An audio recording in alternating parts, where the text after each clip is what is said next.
The Lord be with you. A reading from the Holy Gospel according to John.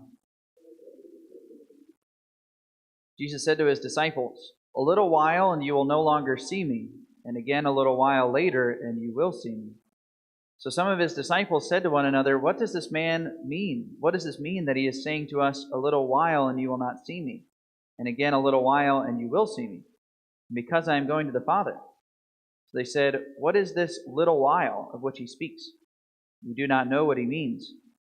Jesus knew that they wanted to ask him, so he said to them, "Are you discussing with one another what I said? A little while and you will not see me, and again a little while and you will see me? Amen, amen, I say to you, you will weep and mourn while the world rejoices. You will grieve, but your grief will become joy." The Gospel of the Lord.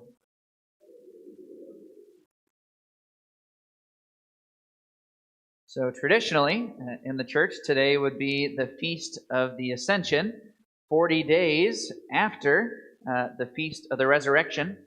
Again, that often overlooked fact about the resurrection of Jesus is that he did not immediately ascend into heaven, but rather was with the disciples and among them for 40 days. And so you can imagine he would have taught them many things during those 40 days, things about how he wanted to be worshipped, how to form the church, etc., etc. So today would normally be the Feast of the Ascension. But in our modern age of the church, many different areas of the church, they don't think it's possible for people to take time out to come to Mass on a weekday. And so to avoid many Catholics falling into mortal sin, we transfer the feast day to Sunday. I'll let you make your own opinions about that action. But today, there's a little bit of an advantage to this because it means that we get to celebrate the feast of Our Lady of Fatima. Our Lady of Fatima every year on May 13th. This marks the first apparition of Our Lady to the three children in Fatima, Portugal. I must confess that for a long time, I really didn't know much about the apparitions at Fatima. I still don't consider myself an expert. With many of the different apparitions in church history, I've just never been terribly knowledgeable about them. But in the recent years, I've become much more fascinated with these Marian apparitions. And Our Lady of Fatima, in particular, is unique in the sense that there is so much documentation about it. Our Lady of Fatima appeared to the three children in Portugal in 1917. And over the course of 6 months, continued to appear to those children, culminating in the last and final apparition on October 13th, 1917. I think it's significant that providentially there was a lot of other things going on in the world at that time. The apparition had to do with the Great War that was taking place. Our Lady warned the children about the incoming destruction that was going to come upon the world. Our Lady was very concerned about the Western culture, but also in a particular way about Russia. Our Lady warned the children that the Russians needed to consecrate their country to her intercession, lest they experience great destruction, which of course is what happened. The same month that Our Lady appeared in Fatima was the very same month that Lenin and his revolutionaries were able to take over in Moscow and gain control of the entire nation, the beginning of the end of the church in Russia, and indeed of the civilization as they knew it. Again, one of the interesting things about this apparition of Fatima is how well documented it is.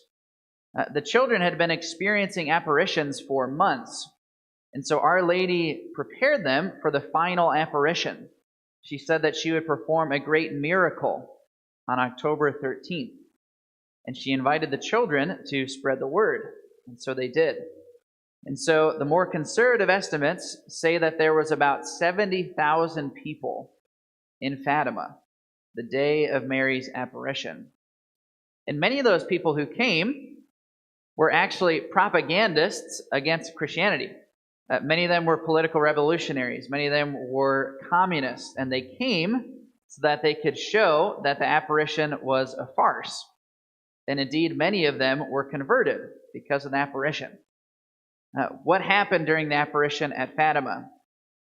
And obviously there were many different testimonies, but essentially people saw St. Joseph appear in the sky holding the child Jesus, and together they blessed the crowd. And then shortly thereafter, the sun began to turn into various colors. And then at one point, the sun appeared to be falling from the sky, falling towards the people. And what's amazing is you can actually see pictures of this. People were taking photographs, and you can see pictures of people shielding themselves, falling to the ground, looking up in amazement. That's why it's amazing how documented it is.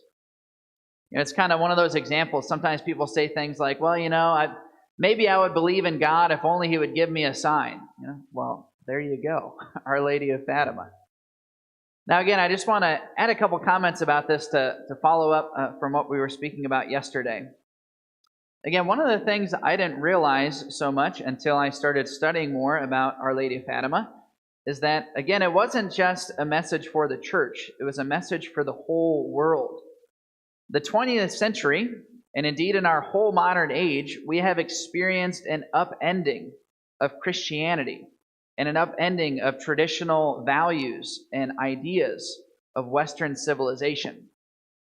We've experienced many different political revolutions. Just over 200 years ago, nearly the entire world was ran by monarchs, for example. Now we have democracy throughout much of the world.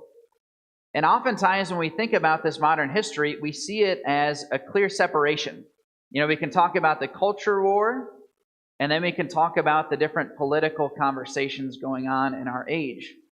But it's important for us to recall, just like as I was mentioning yesterday, there's no such thing as a true separation between those two things. We are not merely experiencing political debates. It is a debate over our entire culture. And that debate over the culture and that war for the culture, the rebellion against our past, again, is not just about the culture and it's not just about politics. It's about religion. All of the different modern revolutions of modern history in some ways have been a reflection of religion. Even in the 20th century, the huge religious revolutions we saw of fascism and Nazism and communism, right? Those were all reflections of atheistic, tyrannical governments. And at the beginning of the 20th century, like many moderns, they thought they were living in the modern age, the age of the Enlightenment, in which we're liberated from those old religious principles that have held us back. And in exchange, we saw the bloodiest century that the world has ever seen. It's important for us to see the religious nature behind all these things. That the different debates in our culture, the different political questions, are fundamentally religious. And therefore, I think we need to take them seriously. I myself would argue that every Christian, every Catholic, should be a conservative. Not a conservative in the sense of a political party or a specific political agenda, but a conservative in the sense that you see that in our modern age there is a rebellion against Western civilization. And what is that Western civilization other than the playing out of Christian principles throughout all of society? And again, just to hammer this home, I want to read word for word that quote from John Paul II that I read yesterday, or that I spoke about yesterday. So it wasn't until I read this quote that I truly began to see this, and I think it's truly important for us. What John Paul II said, again, when he came to Philadelphia in the 1950s, he said this about what he was experiencing in communist Poland. He said this: "We are now standing in the face of the greatest historical confrontation humanity has ever gone through. And I do not think that wide circles of the American society or wide circles of the Christian community in general realize this fully. We are not merely facing a political confrontation. Rather, we are facing the final confrontation between the church and the anti-church, the gospel and the anti-gospel. This confrontation lies within the plans of providence and it's a trial which the whole church, the Polish church in particular, must make up. But it is a trial of not only our nation or the church. In a sense, it is a test of 2,000 years of culture and Christian civilization, with all of its consequences for human dignity, individual rights, human rights, and the rights of nations. So on this Feast of the Ascension and the Feast of Our Lady of Fatima, let us invoke Our Lady's intercession, that we might be able to withstand and see through so many of the tactics of the evil one in our culture today.